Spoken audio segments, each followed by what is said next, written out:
Las ciudades griegas se situaban generalmente cerca del mar, ya que el transporte para el comercio por esta vía era mucho más sencillo.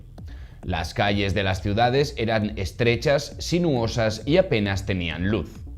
La vida social de las ciudades se desarrollaba en dos lugares principales, el Ágora y la Acrópolis.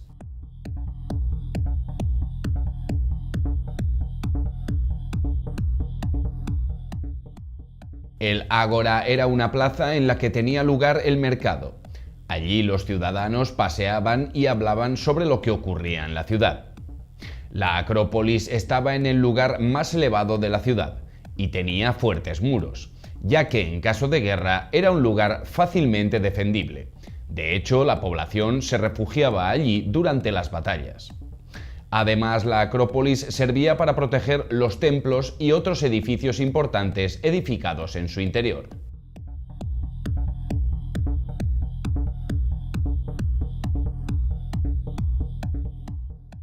Durante el helenismo, las ciudades griegas alcanzaron su máximo esplendor. Las antiguas aumentaron considerablemente de tamaño y se fundaron muchas nuevas. Las ciudades jóvenes eran distintas. Tenían calles rectas y anchas y sus manzanas eran cuadrados casi perfectos. Al lado de los templos se edificaban teatros, gimnasios, bibliotecas, museos y zonas ajardinadas. Además, los nuevos puertos se construían enormes, al coincidir con el gran desarrollo del comercio griego.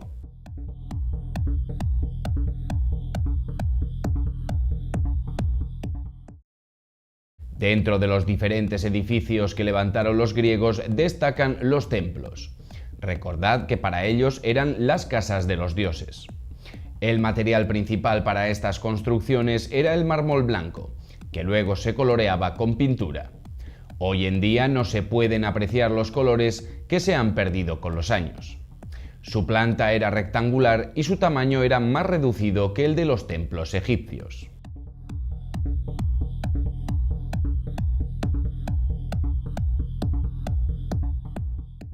Los templos se elevaban sobre una plataforma y tenían varias salas. Al vestíbulo se le llamaba pronaos. La sala principal se denominaba naos o cella, y allí estaba situada la estatua de la divinidad a la que estaba dedicado el templo. Había otra sala opuesta al vestíbulo llamada opistodomo, donde se depositaban las ofrendas. Los techos eran adintelados o planos. Se sostenían mediante columnas y los tejados eran a doble vertiente.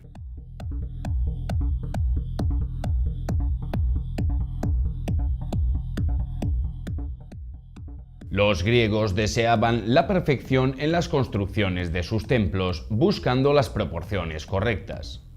Los arquitectos planificaban bajo unas estrictas reglas que definían el tamaño de los elementos arquitectónicos y sus posibles combinaciones. A esas reglas se les denominaba órdenes. Existen 3 órdenes griegos que pueden apreciarse fácilmente en los templos que todavía hoy se sostienen: el dórico, el jónico y el corintio.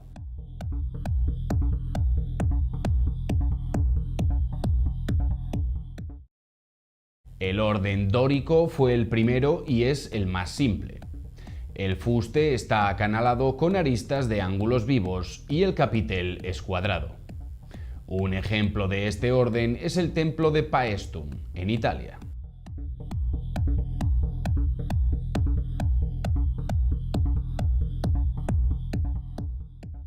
En el orden jónico, el fuste está acanalado con aristas de ángulos matados o suaves. En el capitel hay 2 volutas y la columna se apoya en una basa. Un ejemplo de este orden es el templo jónico de Atenea Nike, en Atenas.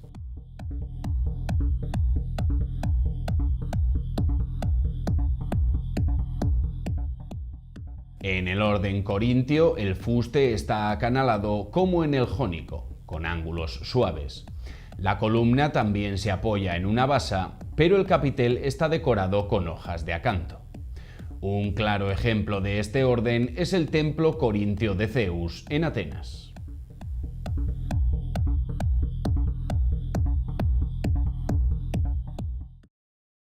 Casi todas las estatuas y relieves griegos eran de índole religiosa, ya que representaban dioses y héroes. Muchas de ellas estaban en los templos, aunque algunas estatuas adornaban tumbas.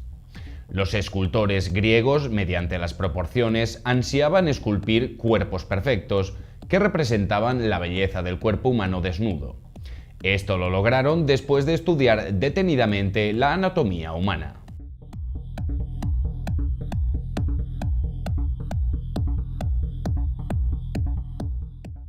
En la escultura se utilizaron diversos materiales como el bronce y el mármol, y en menor medida la madera, la terracota, el oro y el marfil.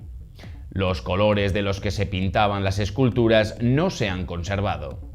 Los romanos copiaron muchas de las esculturas griegas. Gracias a esto podemos saber cómo eran las esculturas de bronce, ya que la mayor parte se ha perdido. La calidad de la escultura griega ha servido de inspiración a los artistas posteriores.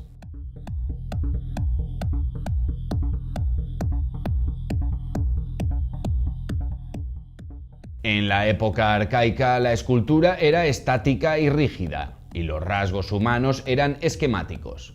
Había dos tipos de figuras: la joven vestida y el atleta desnudo.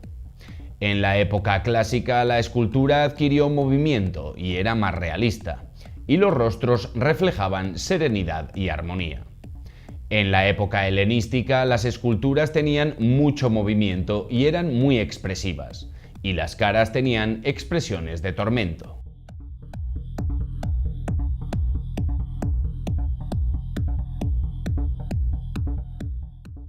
Existen numerosos restos de cerámica griega que dejan entrever cómo era la pintura, ya que apenas se conservan restos de esta. En la cerámica se encuentran distintos estilos dependiendo de la etapa histórica a la que pertenezca. En la época arcaica se pintaban figuras negras sobre fondo rojo. En la época clásica se pintaban figuras rojas sobre fondo negro. Y en la época helenística se pintaban figuras en varios colores sobre fondo blanco.